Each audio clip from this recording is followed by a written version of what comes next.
Hello my dear viewers, আজকে আমরা অতি প্রচলিত একটা প্রবাদ নিয়ে আলোচনা করব।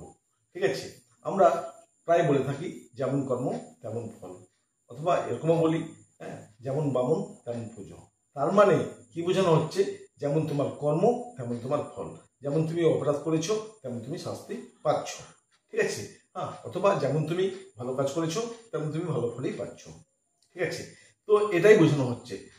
এটা প্রবাদ বাক্য, ইংরেজিতে প্রভাব বলা হয়। ঠিক আছে, তো এটার ইংরেজি আমরা ট্রান্সলেট যদি করি তাহলে হুবহু করা যাবে না। ঠিক আছে, এটাকে বুঝিয়ে করতে হবে। মানে এর যে মূল বক্তব্যটা সেটাই এখানে তুলে ধরা হয়েছে। ঠিক আছে, তাহলে আমরা ইংরেজি কি করবো? এটা as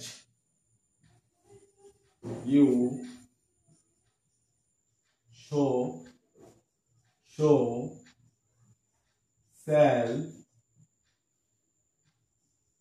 you reap।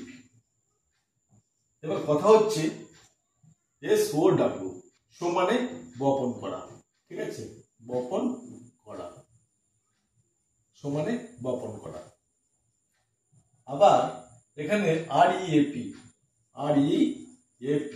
রিপ অর্থাৎ কাটা, মানে ফসল কাটা, ফসল কাটা।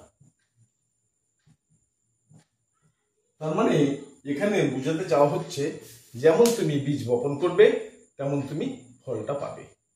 তুমি যদি নিম গাছ পুঁতে দাও, নিমের বীজ বপন করো, সেখান থেকে কিন্তু আম আশা করা যাবে না, কোনো মিষ্টি ফল আশা করা যাবে না। ঠিক আছে, অর্থাৎ নিম ফলেই আমরা পাবো, মানে তেতো জিনিসটাই পাবো।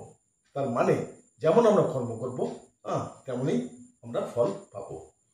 তার মানে আমাদের জীবনটা কর্মেরই আমাদের প্রতিচ্ছবি। ঠিক আছে, আমি ভালো কাজ করবো, ভালো ফল পাবো, খারাপ কাজ করবো, খারাপ ফল পাবো। ওই জন্য বলা হয়েছে as you sow so shall you reap। এখানে ইনভার্সন করে দেওয়া হচ্ছে। ঠিক আছে, ইউ শ্যাল বলা হয়নি। ঠিক আছে, কি বলা হয়েছে? Shall you. এই ব্যাপারটা বলা হচ্ছে ইনভার্সন। ঠিক আছে, অর্থাৎ মানে ইনফ্যাক্ট জোর দেওয়ার জন্য এরকম ব্যবহার করা হয়। বাইবেলেই এরকম কথা উল্লেখ করা রয়েছে। Thanks for watching.